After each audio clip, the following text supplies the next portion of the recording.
خب دوستان، کلید پاور دستگاه هست. همونجوری که مشاهده می‌کنید یه بار می‌زنید چراغ‌ها چشمک زن میشه. کلیدهای سمت چپ مربوط به بالا پایین کردن دوربین هنگام پرواز هست.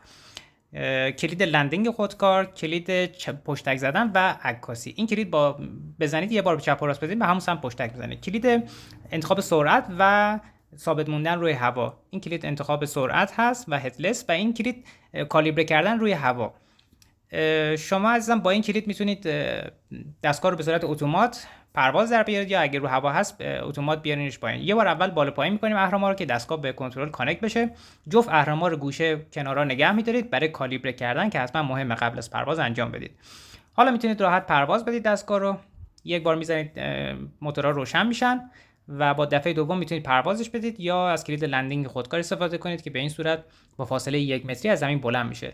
اگر دیدید دستگاهتون به یک سمت میکشه، با این کلید شما میتونید کالیبره کنید به این صورت که کلید رو میزنید و اگر به هر سمتی که داشت میرفت به سمت مخالف اهرم رو بزنید تا دستگاه ثابت بشه روی هوا، و به این صورت که دستگاهتون کالیبره میشه روی هوا.